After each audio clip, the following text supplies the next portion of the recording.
Audiolibros Your Book presenta La historia empieza en Summer, un libro de Samuel Noah Kramer, narración a cargo de Juan.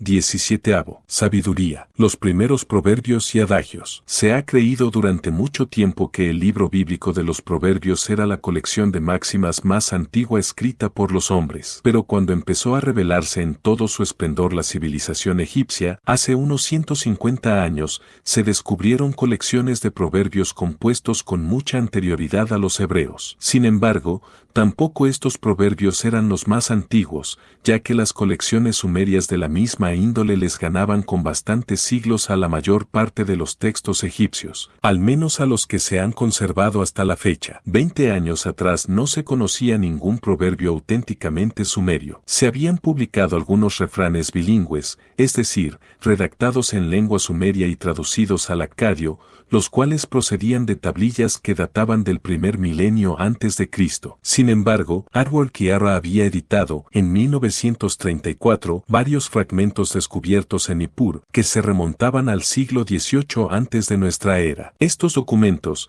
netamente más antiguos, permitían suponer que los escribas de Same debían de haber compuesto otros textos semejantes. A partir de 1937 dediqué una parte de mi tiempo a investigaciones sobre este género literario y conseguí identificar buen número de documentos, tanto en el Museo de Antigüedades Orientales de Estambul como en el Museo de la Universidad de Filadelfia. Finalmente, pude catalogar varios centenares de estos documentos, pero pronto me di cuenta de que mis demás investigaciones sobre la literatura sumeria no me permitirían estudiar en detalle esa enorme colección. Confié, pues, a Edmund Gordon, mi asistente en el Museo de la Universidad de Filadelfia, mis copias de Estambul y los documentos catalogados del Museo de Filadelfia. Al cabo de muchos meses de estudio incesante, Gordon se dio cuenta de que el material de que disponíamos le permitía reconstruir más de 12 colecciones diferentes, de las cuales algunas contenían docenas y otras hasta centenares de proverbios. Una edición definitiva de 2 de estas colecciones, publicada bajo su dirección, reunió casi 300 proverbios completos,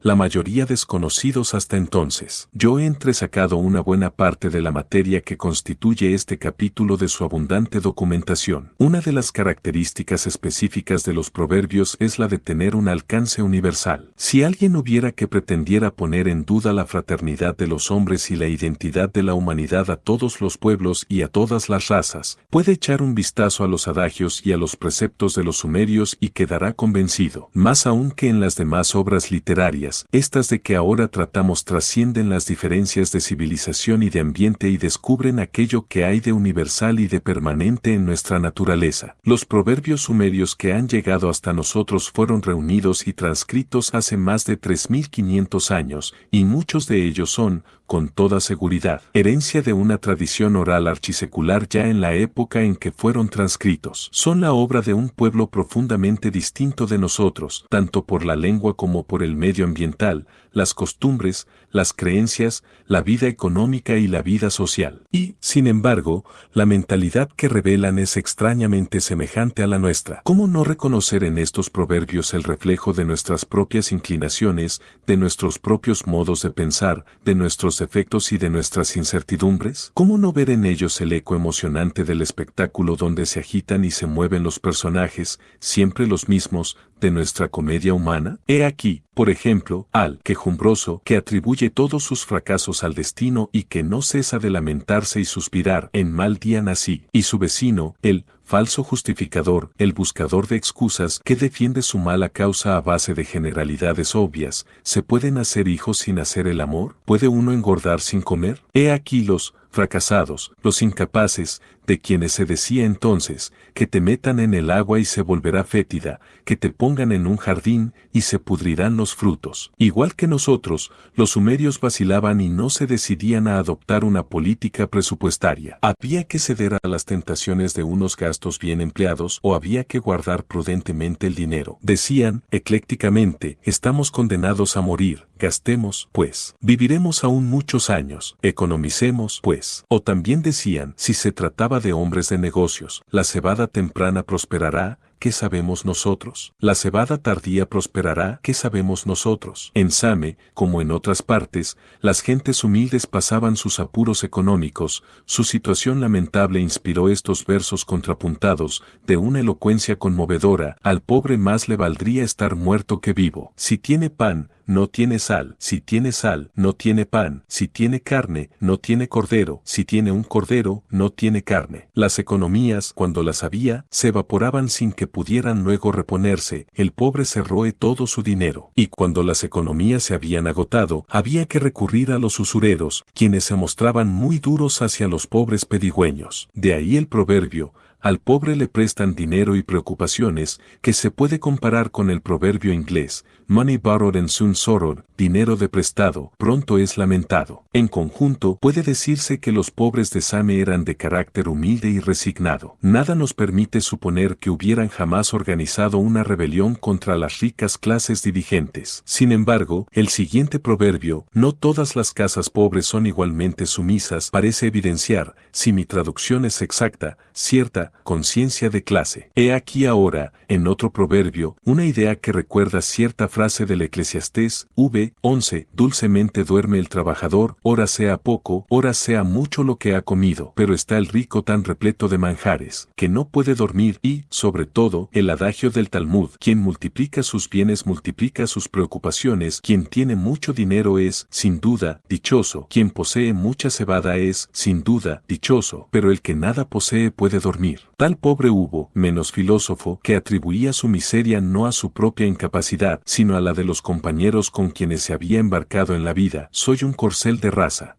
pero voy uncido con un mulo y tengo que tirar de la carreta y transportar cañas y bálago. Pensando en esos pobres trabajadores que, por una ironía del destino, no podían disfrutar ni tan siquiera de los objetos que ellos mismos fabricaban, los sumerios observaban: el criado lleva siempre el traje sucio. Dicho sea de paso, los sumerios daban mucha importancia al vestido, y decían: todo el mundo siente simpatía por el hombre bien vestido. En cuanto a los criados, algunos de estos al menos, no parece que hayan carecido de instrucción. A juzgar por este dicho, es un criado que verdaderamente ha estudiado sumerio. Seguramente, igual que sus colegas modernos los taquígrafos, los escribas sumerios no lograban siempre anotar por entero aquello que se les dictaba. Y en el elogio siguiente se puede percibir la puya hiriente de una venganza: un escriba cuya mano corre a medida que la boca le va dictando. He aquí un escriba digno de este nombre, porque en Same había escribas que no conocían muy bien la ortografía. Al menos la interrogación siguiente así lo deja suponer: un escriba que no sabe el sumerio, ¿qué clase de escriba es ese? A menudo se hace referencia al sexo débil en los proverbios sumerios, y no siempre a su favor. Si bien es muy posible que no existieran vampiresas en Same,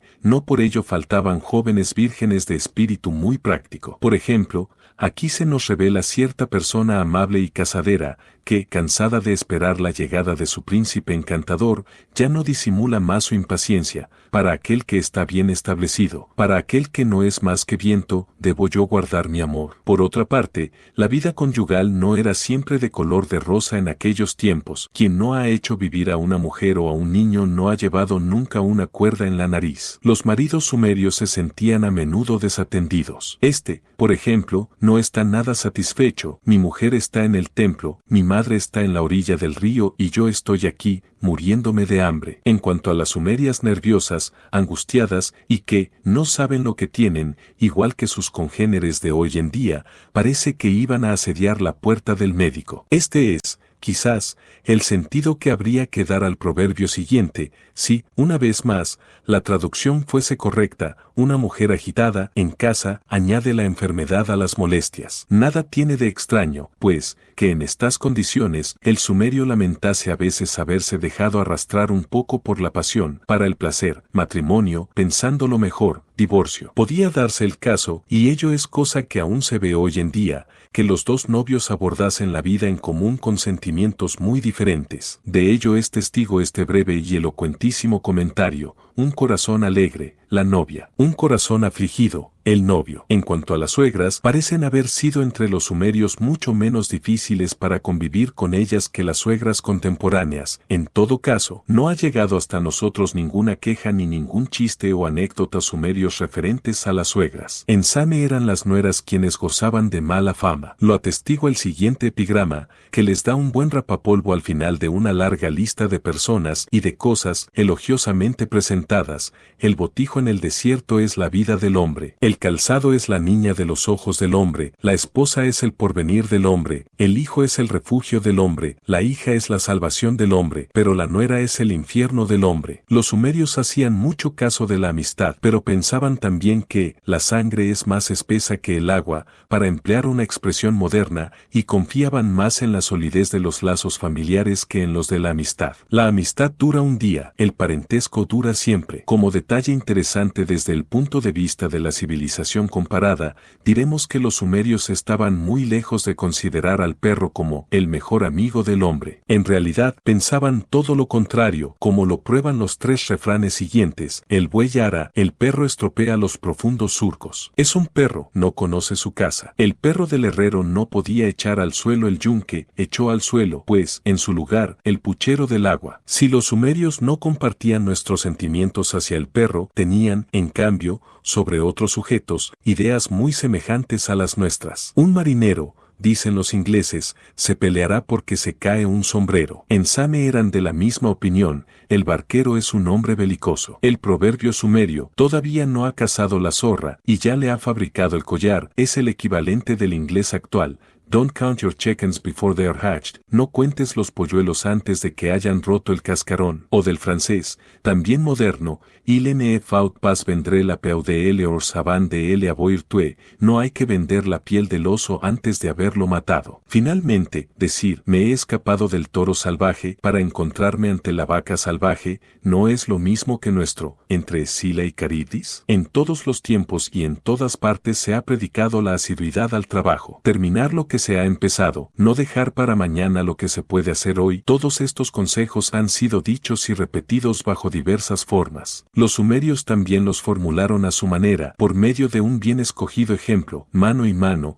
una casa de hombre se construye, estómago y estómago, una casa de hombre se destruye. Había en Same personas que, poseídas del delirio de grandezas, llevaban un tren de vida muy por encima de sus posibilidades. He aquí la advertencia correspondiente. Quien edifica como un señor, vive como un esclavo. Quien edifica como un esclavo, vive como un señor. La guerra y la paz planteaban a los sumerios unos problemas que son todavía los nuestros. Quien quiera la paz, que prepare la guerra, decían los romanos, y los sumerios, el estado cuyo armamento sea débil no podrá alejar al enemigo de sus puertas. Pero también sabían que la guerra no conduce a ninguna parte, y que, de todos modos, el enemigo devuelve los golpes que se le dan. Tú vas y conquistas el país enemigo, el enemigo luego viene y conquista tu país. Pero, con paz o con guerra, lo que importa siempre es estar ojo avisor y no ser víctima de las apariencias. Los sumerios decían a este respecto el siguiente refrán, más bien consejo, todavía válido hoy en día: tú puedes tener un amo, tú puedes tener un rey, pero a quien tienes que temer es al recaudador. Los hombres de letras sumerios no se limitaron a introducir en sus múltiples compilaciones una gran serie de proverbios y dichos, máximas, verismos, adagios, juegos de palabras y paradojas, sino que también introdujeron fábulas. La fábula sumeria se halla muy cerca de la fábula esópica. Hemos entresacado los ejemplos que vamos a leer de ese esopismo antes de Esopo, de lo descifrado por el Dr. Edmund Gordon.